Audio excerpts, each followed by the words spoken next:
ngasisu Manipuri Cartoon Channel asina mayamgi nungairaba wari ama puduna laksari. Wari asigi mamingna Nupa Yamna Koibi Tharo. Asumna wari asigi pathoksakiba matamda soikiba lankiba yarabasu mayamna puksel songna ngakpinaba haiduna narrator ishamakna mayamgi mafamda ikoknona haijari. Wari asigi haujarake. Lembi Tharo nangna nungsinariba nupasingse nangbu masing thiba ngamlibro ngamlagadi masing kyamu suge amta hairo. Tharo ita lembi aina khangnaba nupase masingbu kaureda phanayamdi yamkibani. Lembi Tharo nang hendi hemalabni ko nupa amadege amulo nangne kona nupa singduna pikiba singdo thaujarak ko nang. Tharo mawa laudida dudi nupa haibasidine khara tingba taredana tingdrabadi nupi phangdaba tabe ita. Lembi is atingba moida nangbu leirugadro ha nangna hairisibo leirugadraba. Tharo moi singsinane apangba haibaduni ita lembi. Lembi khangzadreda ai nangi warise hema ita Tharo tu ada khongnang makhongda leiribase nang ngairibo dongani saruro warido aidi swaita dum ngairam lege. Ngah ngairamu ko adude ita lembi swaida ngairam. Lembi hoi ngaijaramage ado kuina di leirosi ayumda thabakam na lehoriba. Tharo hoiba kuiroi wari kuina gane sabe abanate asum hairam laga Tharo mahakanu shinajaba nupa adu unabalak lami. Tharo na asum hairi. Tharo na kayam kuira ke ngaiba ta leichel na kuidrida kai mathil sarage ngasidi. Tharo imana nga thongi na sai ta leichel di kari mathil sabirak lage. Leichel Irom basare ado. Tharo ivani karamba matamda chela se haino nangna matamse yaithok tana adum le thamise kaigino. Ta leichel ngai khoda matam kharada laikise ta leichin su sen khara tanbi kho.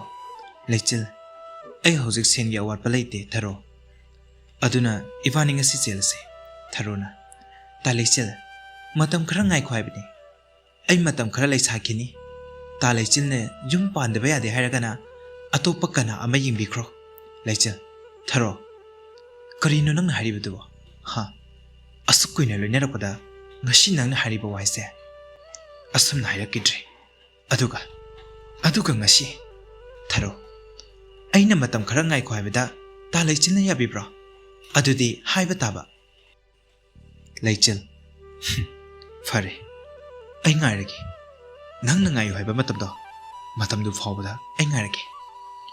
Adubu Tharo nang atopa wakhali khalakana ai nanga kainaba ngamloi. Tharo ta leichel ai atopa kana su loina jate ta leichel tane aina loina jaba adudi ai shu halagi ita lembi su mayumda thabak lehori hai. Leichel hoi chango ai su chalage. Asumna Tharo amade leichel makhoi wari shaba loiraga Tharo lembi ki manakta laklami. Lembi karino nangna khonjel kana haigridubo saunariro. Tharo na saudida mana engonda gane sauba ngamba nate apang sibo. Lembi adudi kariki khonjel kalliba. Tharo hone ta leichilna ngasi chilesi aina yadaba aina sen khara tanbi kho harubada mana sen ge warpa leiti aduda aidi hauji yum panba ngamkiroi ta leichilna yum pandaba yade hairagadi atopa kana ama lobiro haiba adugi ngangnaribani. Lembi adugibo kokseng khro yadro ta leichildi sen yamna pai mama mapasu sen pai makhoigi imungda awalpa karisu leite. Ibema nangna koiriba nupa singdudagine ta leichilsina sense ipai pairongani. Tharo sen pairasu aina pamdradi kari upaile. Ta leichilse aidi yam pamde maki masasida nupa thokpa thabak amata taude ꯑꯩ ꯌꯥꯝꯅ ꯍꯩꯅꯖꯗꯦꯗ ꯂꯦꯝꯕꯤꯅ ꯍꯣꯏ ꯕꯤꯃꯥ ꯅꯪꯁꯤꯗꯤ ꯀꯔꯤ ꯅꯨꯄꯥꯅꯣ ꯈꯪꯖꯗꯦꯗ ꯁꯦꯟ ꯄꯥꯏꯕ ꯅꯨꯄꯥꯁꯤꯗ ꯂꯩꯔꯒꯗꯤꯅꯦ ꯅꯪ ꯅꯨꯡꯉꯥꯏꯅ ꯂꯩꯗꯣꯏꯅꯤ ꯊꯥꯔꯣ ꯑꯁ ꯏꯇꯥ ꯂꯦꯝꯕꯤ ꯌꯥꯔꯦ ꯇꯥꯅꯤꯡꯗ꯭ꯔꯦ ꯇꯥ ꯂꯩꯆꯤꯜꯗꯤ ꯁꯨꯝ ꯑꯩꯅ ꯃꯇꯝ ꯂꯦꯟꯕꯅꯤ ꯌꯥꯔꯦ ꯁ꯭ꯋꯥꯏꯗ ꯇꯣꯛꯂꯁꯤ ꯋꯥꯔꯤꯒ ꯂꯣꯏꯅ ꯑꯗꯣ ꯅꯪ ꯌꯨꯝꯗ ꯊꯕꯛ ꯂꯩꯍꯧꯔꯤ ꯍꯥꯏꯕ ꯅꯠꯇ꯭ꯔꯣ ꯂꯦꯝꯕꯤ ꯂꯩꯍꯧꯏ ꯏꯃꯥꯒꯅꯦ ꯏꯪꯈꯣꯜꯒꯤ ꯄꯣꯠ ꯊꯥꯕꯁꯤꯡꯗꯣ ꯏꯁꯤꯡ ꯆꯥꯏꯔꯨꯒꯗꯕꯅꯤ ꯑꯗꯨꯒ ꯏꯃꯨꯡꯒꯤ ꯊꯕꯛꯁꯨ ꯂꯣꯏꯁꯤꯟꯗꯣꯏꯅꯤ ꯊꯥꯔꯣ ꯐꯔꯦ ꯐꯔꯦ ꯊꯕꯛ ꯀꯟꯖꯕꯤꯅꯤꯅ ꯏꯃꯥ ꯅꯨꯡꯁꯤꯅ ꯑꯗꯨꯝ ꯇꯧꯕ ꯌꯥꯕꯗꯨꯗ ꯑꯩꯗꯤ ꯁꯨꯡꯌꯥꯎ ꯍꯦꯛ ꯌꯥꯎꯗꯦ ꯇꯜꯂꯤ ꯌꯥꯝꯅ ꯂꯦꯝꯕꯤ ꯏꯇꯥ ꯊꯥꯔꯣ ꯏꯃꯨꯡꯒꯤ ꯊꯕꯛ ꯇꯧꯕꯗꯤ ꯀꯥꯏꯗꯦꯗ ꯃꯁꯦ ꯍꯌꯦꯡ ꯑꯩꯈꯣꯏꯅ ꯌꯨꯝ ꯀꯩ ꯄꯥꯜꯂꯒ ꯃꯤꯒꯤ ꯃꯌꯨꯝꯗꯨꯗꯅꯦ ꯑꯃꯨꯛ ꯇꯧꯔꯨꯔꯒꯗꯕꯅꯤ ꯑꯁꯨꯝꯅ ꯌꯨꯝꯗꯒꯤ ꯍꯩꯔꯒ ꯆꯠꯇ꯭ꯔꯕꯗꯤ ꯃꯤꯒꯤ ꯃꯌꯨꯝꯗꯨꯗ ꯀꯃꯥꯏꯅ ꯇꯧꯒꯅꯤ ꯊꯥꯔꯣ ꯑꯩꯗꯤ ꯌꯥꯝ ꯇꯜꯂꯤ ꯏꯇꯥ ꯂꯦꯝꯕꯤ ꯏꯃꯨꯡꯒꯤ ꯊꯕꯛ ꯇꯧꯕꯁꯦ ꯊꯕꯛ ꯐꯕꯤ ꯏꯇꯥ ꯑꯣꯏꯅ ꯑꯗꯨꯝ ꯇꯧꯕꯤꯔꯣ ꯑꯗꯨꯗꯤ ꯏꯇꯥ ꯅꯪꯁꯨ ꯆꯪꯍꯧꯔꯣ ꯊꯕꯛ ꯂꯩꯔꯤ ꯍꯥꯏꯕꯅꯤꯅ ꯑꯩ ꯃꯈꯥ ꯂꯩꯀꯥꯏꯗꯒꯤ ꯊꯥꯗꯣꯏꯗꯣ ꯃꯥꯒ ꯑꯩ ꯊꯕꯛ ꯑꯝꯇ ꯆꯠꯂꯨꯒꯦ ꯐꯔꯦ ꯐꯔꯦ ꯂꯩꯍꯧꯔꯣꯀꯣ ꯑꯁꯨꯝꯅ ꯊꯥꯔꯣꯒꯤ ꯋꯥꯗꯨ ꯇꯥꯕꯗ ꯂꯦꯝꯕꯤ ꯃꯍꯥꯛꯀꯤ ꯃꯄꯨꯛꯅꯤꯡꯗ ꯈꯜꯂꯤ ꯃꯁꯤꯒꯤ ꯅꯨꯄꯤꯁꯤꯗꯤꯅꯦ ꯅꯨꯄꯥ ꯑꯁꯨꯛ ꯌꯥꯝꯅ ꯄꯥꯝꯕꯁꯤꯕꯨ ꯀꯩꯅꯣ ꯈꯪꯗꯦ ꯅꯣꯡꯃꯗꯤ ꯃꯁꯦ ꯃꯃꯤꯠꯇꯒꯤ ꯃꯄꯤ ꯇꯥꯗꯨꯅꯅꯦ ꯊꯃꯣꯏ ꯀꯥꯏꯒꯗꯣꯏꯅꯤ ꯅꯨꯄꯥ ꯃꯌꯥꯝꯗ ꯁꯥꯟꯅꯕꯒꯤ ꯑꯁꯨꯝꯅ ꯈꯜꯂꯒ ꯂꯦꯝꯕꯤ ꯊꯥꯔꯣꯗ ꯑꯁꯨꯝꯅ ꯍꯥꯏꯔꯛꯏ ꯂꯦꯝꯕꯤꯅ ꯍꯣꯏ ꯍꯣꯏ ꯆꯠꯂꯨꯔꯣ ꯑꯩꯗꯤ ꯂꯩꯍꯧꯔꯒꯦ ꯑꯁꯨꯝ ꯍꯥꯏꯔꯒ ꯊꯥꯔꯣꯁꯨ ꯊꯥꯗꯣꯏ ꯍꯣꯏꯗ ꯆꯠꯈꯤꯔꯝꯃꯤ ꯅꯣꯡꯃ ꯊꯥꯔꯣ ꯂꯩꯆꯤꯜ ꯅꯠꯇꯕ ꯅꯨꯄꯥ ꯑꯇꯣꯞꯄ ꯑꯃꯒ ꯎꯅꯔꯝꯃꯤ ꯊꯥꯔꯣꯅ ꯇꯥ ꯆꯥꯎꯊꯣꯏ ꯀꯌꯥꯝ ꯀꯨꯏꯔꯒꯦ ꯉꯥꯏꯕ ꯆꯥꯎꯊꯣꯏꯅ ꯀꯨꯏꯗ꯭ꯔꯤꯗ ꯊꯥꯔꯣ ꯑꯣꯍꯣ ꯆꯥꯎꯊꯣꯏ ꯊꯥꯔꯣ ꯉꯁꯤꯗꯤ ꯑꯩ ꯊꯥꯔꯣꯅ ꯀꯔꯤ ꯋꯥꯅꯣ ꯇꯥ ꯆꯥꯎꯊꯣꯏ ꯆꯥꯎꯊꯣꯏ ꯊꯥꯔꯣ ꯉꯁꯤꯗꯤ ꯅꯪꯕꯨ ꯑꯩꯒꯤ ꯌꯨꯝꯗ ꯄꯨꯔꯒꯦ ꯉꯁꯤ ꯏꯕꯥꯅꯤ ꯆꯦꯜꯂꯁꯤ ꯊꯥꯔꯣ ꯀꯩꯅꯣ ꯇꯥ ꯆꯥꯎꯊꯣꯏ ꯃꯗꯨ ꯌꯥꯔꯣꯏꯗ ꯑꯩ ꯍꯧꯖꯤꯛ ꯌꯨꯝ ꯄꯥꯟꯕꯒꯤ ꯃꯇꯝ ꯅꯠꯇꯦ ꯑꯩ ꯌꯨꯝ ꯄꯥꯟꯕꯒ ꯉꯝꯈꯤꯔꯣꯏꯗ ꯆꯥꯎꯊꯣꯏ ꯊꯥꯔꯣ ꯅꯪ ꯑꯩꯒꯤ ꯈꯤꯇꯪꯗꯤ ꯈꯟꯕꯤꯕ ꯐꯩ ꯀꯌꯥꯝ ꯀꯨꯏꯔꯦ ꯅꯪꯅ ꯌꯩꯊꯣꯛꯇꯅ ꯑꯗꯨꯝ ꯂꯩꯔꯛꯂꯤꯕ ꯅꯪ ꯑꯩꯕꯨ ꯅꯨꯡꯁꯤꯗꯕ ꯃꯥꯜꯂꯤ ꯊꯥꯔꯣ ꯊꯥꯔꯣ ꯇꯥ ꯆꯥꯎꯊꯣꯏ ꯑꯩ ꯅꯪꯕꯨ ꯅꯨꯡꯁꯤꯗꯕꯒꯤ ꯅꯠꯇꯦ ꯑꯩ ꯃꯇꯝ ꯈꯤꯇꯪꯗꯤ ꯂꯩ ꯁꯥꯔꯒ ꯂꯩꯖꯈꯤꯒꯦ ꯑꯁꯤ ꯍꯥꯏꯖꯕꯅꯤ ꯀꯔꯤꯒꯤ ꯅꯪꯕꯨ ꯅꯨꯡꯁꯤꯔꯣꯏꯗ꯭ꯔꯤꯕꯅꯣ ꯑꯩꯒꯤꯗꯤ ꯇꯥ ꯆꯥꯎꯊꯣꯏ ꯈꯛꯅꯤ ꯅꯨꯡꯁꯤꯕ ꯆꯥꯎꯊꯣꯏ ꯐꯔꯦ ꯑꯩ ꯉꯥꯏꯔꯒꯦ ꯑꯗꯨꯕꯨ ꯑꯩ ꯃꯇꯝꯁꯦ ꯁꯥꯡꯅꯗꯤ ꯉꯥꯏꯕ ꯉꯝꯂꯔꯣꯏ ꯑꯣꯜꯂꯛꯄ ꯆꯍꯤꯗ ꯑꯩ ꯅꯪꯕꯨ ꯌꯨꯝꯗ ꯄꯨꯁꯜꯂꯅꯤ ꯊꯥꯔꯣ ꯃꯇꯝ ꯑꯗꯨꯗ ꯅꯪ ꯌꯥꯗꯕ ꯌꯥꯔꯣꯏꯀꯣ ꯊꯥꯔꯣ ꯍꯣꯏꯕ ꯇꯥ ꯆꯥꯎꯊꯣꯏ ꯐꯔꯦ ꯑꯗꯨꯗꯤ ꯇꯥ ꯆꯥꯎꯊꯣꯏꯁꯨꯅꯦ ꯌꯨꯝꯗ ꯍꯟꯕꯤꯔꯣ ꯑꯩꯁꯨ ꯍꯜꯂꯒꯦ ꯃꯇꯝꯁꯦ ꯊꯦꯡꯈ꯭ꯔꯅꯤꯕ ꯆꯥꯎꯊꯣꯏ ꯍꯣꯏ ꯍꯣꯏ ꯑꯩꯁꯨ ꯍꯜꯂꯒꯦ ꯑꯁꯨꯝꯅ ꯆꯥꯎꯊꯣꯏꯁꯨ ꯃꯌꯨꯝꯗ ꯍꯟꯈꯤꯔꯝꯃꯤ ꯊꯥꯔꯣ ꯃꯍꯥꯛꯇꯤ ꯆꯥꯎꯊꯣꯏꯅ ꯃꯌꯨꯝꯗ ꯍꯟꯈ꯭ꯔꯕ ꯃꯇꯨꯡ ꯅꯨꯄꯥ ꯑꯃꯒꯁꯨ ꯎꯅꯔꯝꯃꯤ ꯊꯥꯔꯣ ꯉꯥꯏꯍꯥꯛ ꯉꯥꯏꯍꯥꯛꯀꯤ ꯅꯨꯄꯥꯁꯤꯡꯕꯨ ꯌꯥꯅꯕ ꯋꯥ ꯍꯥꯏꯔꯝꯃꯤ ꯊꯥꯔꯣ ꯑꯔꯦꯞꯄ ꯋꯥꯈꯜ ꯂꯩꯔꯝꯗꯦ ꯅꯨꯄꯥꯁꯤꯡꯕꯨ ꯃꯍꯥꯛꯀꯤ ꯂꯥꯡꯗ ꯊꯨꯔꯒ ꯃꯍꯥꯛꯅ ꯅꯨꯡꯉꯥꯏꯅ ꯂꯩꯔꯝꯃꯤ ꯑꯁꯨꯝꯅ ꯃꯇꯝ ꯈꯔ ꯍꯧꯈꯤꯔꯝꯃꯤ ꯅꯣꯡꯃ ꯊꯥꯔꯣꯒꯤ ꯃꯃꯥ ꯇꯣꯝꯕꯤꯅ ꯊꯥꯔꯣꯗ ꯉꯥꯡꯂꯝꯃꯤ ꯇꯣꯝꯕꯤ ꯅꯪꯁꯦ ꯅꯨꯄꯤꯅꯤꯅꯦꯍꯦ ꯍꯌꯦꯡ ꯃꯥꯡꯂꯒꯅ ꯅꯪ ꯈꯛꯇꯅꯤ ꯃꯥꯡꯖꯒꯗꯕ ꯅꯪ ꯃꯥꯡꯕꯗ ꯏꯃꯨꯡꯒꯤ ꯁꯥꯒꯩꯒꯤ ꯏꯖꯠ ꯄꯨꯝꯅꯃꯛ ꯂꯣꯏꯅ ꯃꯥꯡꯒꯗꯧꯔꯤꯕꯅꯤ ꯃꯁꯤ ꯅꯪ ꯈꯪꯗꯕ꯭ꯔꯣ ꯀꯔꯤꯒꯤ ꯋꯥꯈꯜ ꯂꯦꯞꯇ꯭ꯔꯤꯕꯅꯣ ꯅꯪꯕꯨ ꯑꯉꯥꯡ ꯃꯆꯥꯔꯣ ꯑꯉꯥꯡ ꯃꯆꯥꯔꯣ ꯍꯥꯏꯕ ꯊꯥꯔꯣ ꯑꯩꯕꯨ ꯑꯔꯥꯟꯕ ꯊꯕꯛ ꯇꯧꯔꯨꯕ꯭ꯔꯣ ꯃꯤꯒꯤ ꯃꯄꯣꯠ ꯂꯧꯔꯨꯕ꯭ꯔꯣ ꯑꯩꯅ ꯅꯨꯄꯥ ꯀꯣꯏꯔꯒ ꯂꯩꯀꯥꯏꯁꯤꯗ ꯀꯅꯥꯅ ꯀꯔꯤ ꯍꯥꯏꯒꯗꯧꯔꯤꯒꯦ ꯑꯩꯅ ꯅꯨꯄꯥꯁꯤꯡꯕꯨ ꯀꯣꯏꯒꯦꯅ ꯍꯥꯏꯔꯨꯕ ꯑꯃꯠꯇ ꯅꯠꯇꯦ ꯅꯨꯄꯥꯁꯤꯡꯁꯤꯅ ꯍꯥꯏꯔꯛꯄ ꯉꯥꯛꯇꯅꯤ ꯏꯃꯥ ꯅꯆꯥ ꯐꯖꯕꯤ ꯄꯣꯛꯂꯕꯗꯤ ꯈꯔ ꯋꯥꯕ ꯇꯥꯔꯦ ꯊꯥꯔꯣ ꯃꯃꯥꯗ ꯑꯁꯨꯝꯅ ꯍꯥꯏꯔꯝꯂꯒ ꯃꯥꯒꯤ ꯀꯥꯗ ꯆꯪꯗꯨꯅ ꯍꯤꯞꯇꯨꯅ ꯂꯩꯈꯤꯔꯝꯃꯤ ꯃꯃꯥ ꯇꯣꯝꯕꯤ ꯑꯁꯨꯝꯅ ꯃꯇꯣꯝꯗ ꯁꯣꯟꯖꯍꯧꯏ ꯇꯣꯝꯕꯤ ꯀꯔꯝꯃꯥꯏꯅ ꯉꯥꯡꯅꯁꯤꯒꯦ ꯑꯩꯕꯨ ꯃꯁꯤꯕꯨ ꯆꯍꯤꯁꯨ ꯑꯉꯥꯡ ꯅꯠꯇ꯭ꯔꯦ ꯋꯥꯈꯜꯁꯦ ꯈꯤꯇꯪꯗ ꯑꯣꯏꯔꯕꯁꯨ ꯇꯥꯔꯕꯗꯤ ꯑꯩꯁꯦ ꯈꯤꯇꯪꯗꯁꯨ ꯐꯒꯗꯕꯅꯤ ꯑꯩ ꯈꯪꯗ꯭ꯔꯦꯗ ꯑꯩ ꯃꯁꯤꯅ ꯇꯧꯔꯤꯕꯁꯦ ꯑꯩ ꯈꯪꯗ꯭ꯔꯦꯗ ꯅꯨꯄꯥ ꯎꯕ ꯌꯥꯗꯕ ꯊꯥꯔꯣ ꯅꯨꯄꯥꯅ ꯍꯥꯏꯔꯛꯄ ꯈꯨꯗꯤꯡ ꯌꯥꯗꯨꯅ ꯅꯨꯄꯥ ꯃꯌꯥꯝ ꯀꯣꯏꯗꯨꯅ ꯅꯨꯡꯉꯥꯏꯅ ꯂꯩꯔꯝꯕ ꯊꯥꯔꯣ ꯅꯣꯡꯃ mahakna koiriba nupa singduna Tharogi leikaida Tharogi wari pumba hanglami asuna leikaigi miyoi singdi khangdabanina asengba loina hairami nupa singdugi asthauba leirabasu makhoi leikaigi miyoi singdadi ulamdi nongma Tharo nupa singdu unadoini khanna matam thanaraga unarami adubu Tharo ngasidi leichilna yamna thina nganglami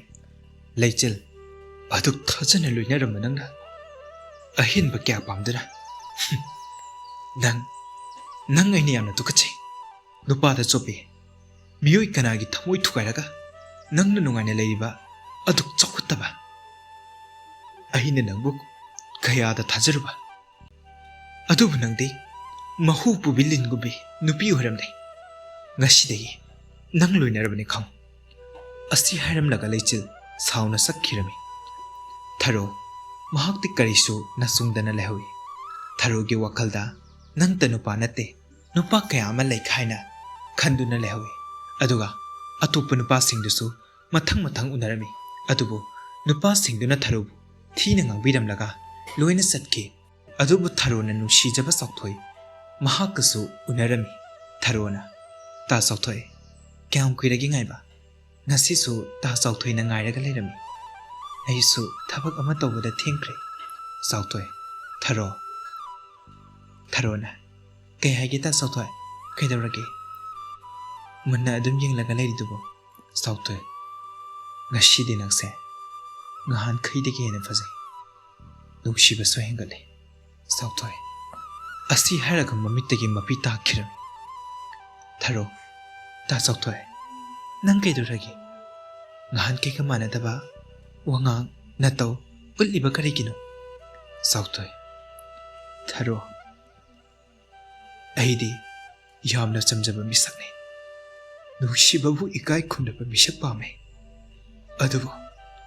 aigi punsi sidate madu tamlamtre Tharo mahak saukthoi ngasigi mataudu chingnarami ngasai mahakka khangnajaba nupa singdana nganglammiba mayam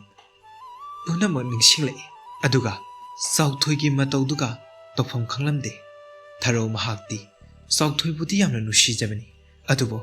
mahakna mitjamlubana Tharo haifam tofam amata khanglamde saukthoi na asengba singadu hairaklami saukthoi karigi atu mitjamlibano nupada adu mitari karigino nangi wari pumba ai luina khangi Tharo ai laireba misak oribaso nangbudi nungaida thamge haina khanba misakni adubu aidi kanadaso aigi nungsiba yelude adubu nangdi Phare nang sunga sidegi ifamdegi lapna leikro ai shuna famdegi lapna leikrage Tharona ta saukthoi nangnasu aibu thadukna sakrabati ai kharamna hingani ai yamna lalikre ta saukthoi ai karisu taningdri nangiwa thajaba mangkraba misak amana haiba wa ai